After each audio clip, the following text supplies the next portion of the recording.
In this video, we're going to look at how do you find the x-intercepts of a parabola. You know that the x-intercepts is where the curve or the line, in this case a curve, crosses the x-axis. A lot of people call the x-intercepts the zeros. Okay, now if you look at my diagram right here, I have a positive parabola and a negative parabola to look at.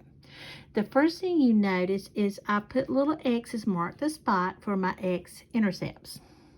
Okay, now the reason these are called zeros is because every one of these points, regardless of where they fall on the x-axis, they will have a y value of 0. So when you're finding the x-intercepts, what you're really looking for is y equals 0. That's why it's called the zeros sometimes. Now, most parabolas have two x-intercepts, one on the left and one on the right. And it doesn't matter what's positive or negatives, they have two. Now, there are two special cases for this that you can also run into. The first case is that there are no x-intercepts. That means you do have a parabola, but they're not going to cross the x-axis anywhere. So if you were asked to find the x-intercepts of that, we would just say, well, there's not any. Okay? The third situation you might get into is this. You have only one intercept, and that is when the vertex is on the x-axis. It's on that parabola is only going to touch the x-axis in one spot, and that is at either that minimum value or at that maximum value. So let me repeat that again. When you're looking for x-intercepts, you've got three situations you can run into. You can have two intercepts, you can have no x-intercepts, or you can have only one intercept. Okay, now I'm going to talk to you really fast about left bound and right bound. We've already used those when we were finding our vertex. They're going to ask you about left bound and right bound again when you're looking for x-intercepts. And it's really important here that you get that right, because the calculator needs to know which one you're looking for. If I say, what's the x-intercept right here, it's going to say, well, which one? The one on the left or the one on the right?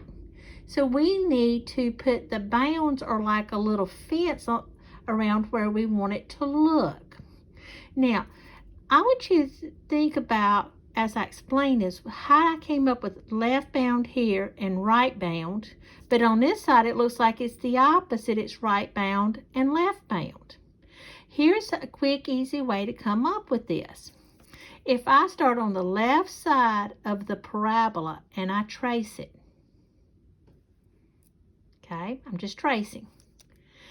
I want to reference this x-intercept. If I start on the left side, everything that I trace before I get to the x-intercept is on the left side. Now, because I'm working my way to the right, anything I trace after it is going to be on the right. Now, notice what happens down here at the bottom. I kind of switch directions. I'm going down and to the right, down and to the right. So this is to the left of it. This is to the right of it. Now, remember, this side is the mirror image. So when I'm looking at this half of the picture, what I get to first is still going to be the left bound. But notice this time it's not really what's above it. It's really what's below it. So if I'm tracing here, what I get to before this one is all on the left, and I've got to it, and I'm keeping moving, and now what's above it or after it is going to be on the right. So notice left and right, left and right. It's a pattern there, left, right, okay? Now, the pattern for the negative is basically the same, but kind of opposite. Because if I trace this one, because I'm starting at the bottom tracing it, everything right here before I get to it is still going to be on the left. Everything above it or after it is going to be on the right. Now when I come around this way, looking at this x-intercept, everything I get to before it is the left. Everything I get to after it is the right. Now notice I still have left, right, left, right. I sound like I'm marching in the army. Left, right, left, right.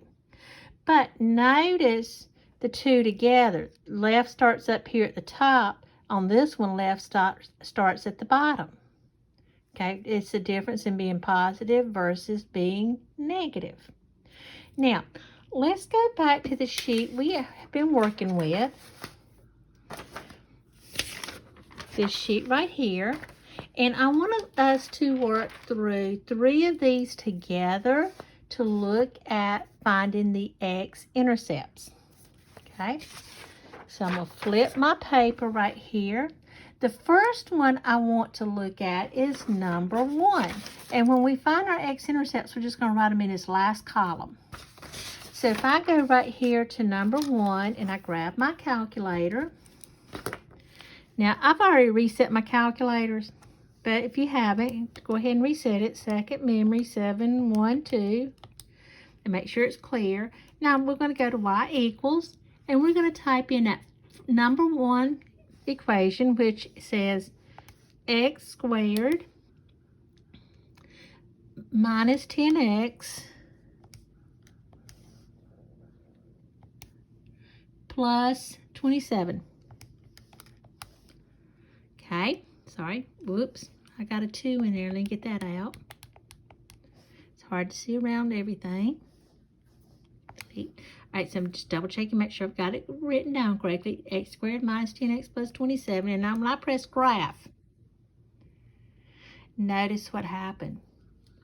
This parabola does not cross the x-axis, which means this parabola does not have an x-intercept. Okay, well, that makes that work really easy, because I'm just going to come right here and I'm going to write the word none, because it doesn't have any.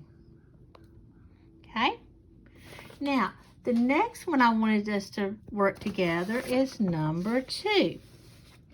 Number 2 is y equals x squared plus 2x minus 6. So I'm going to grab my calculator, go to y equals. I'm going to clear that. Let's get this down so we can see it. And we're going to type in x squared plus 2x minus 6. Okay.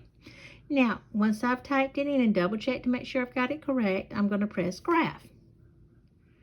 Oh, now this is a beautiful example of 2 intercepts. I've got the one over here. It's going to be a negative number, and then I've got the one over here that's going to be a positive number. Now, sometimes they do both come out to be negative, or they both become positive. There's no magic rule on that. But let's look at the one that's negative first, okay? What I'm going to do is I'm going to go back to second trace. Again, because if you wanted to find you something on the graph, second trace, that calc option is what you want to use. If I look at option number 2, what does it say? It says 0. That means it's looking for the zeros of the graph, and it's where y equals 0, or it's the x-intercepts. Okay? So I'm just going to press option number 2. Now, it's going to ask me for left bound and right bound. Now, I'm going to do the left half of my parabola. Okay, so that means this part over here comes before it, so that's left. This part right here is after it, so that's right. So I'm going to use that arrow. I'm going to roll it over here to where I'm before it and press enter. And again, there's no magic one spot. Just make sure you get it in right or left. If you don't, you get them mixed up, it will tell you error. And there's a right, because I'm on past it. I don't care about guessing, so I'm going to press enter. Now, I'm going to round to 1 decimal place. So right here, I've got negative 3.64. So that's going to round to negative 3.6. And of course, y is going to be 0. So I'm going to come right here up here on my paper, and I'm going to write that down. So I've got negative 3.6 and 0. Now, I've got another one I need to find. Of course, I'm writing so big, I'm going to run out of the box, but we'll put it right beside it. Now, I'm going to bring my calculator back over here. Now I need to find this x-intercept. I'm going to do exactly the same thing that I did before. I'm going to hit second, calc, and press number 2. Now, I want left bound, so I'm on this half of my parabola. So, if I'm on this half, if I'm tracing it, this part is to the left, this part is to the right. So, I'm going to use my arrow. I'm going to bring it over. Just somewhere over there. Yeah, that's good. Press enter. Then I'm going to use the right arrow. And press enter. And I don't care about guessing, so press enter again. Now, if I want to round this to 1 decimal place, I've got 1.64. So that comes out to be 1.6 and 0. So I'm going to come right here on my paper, and I'm going to write 1.6 and 0. And I've just found the x-intercepts. Okay?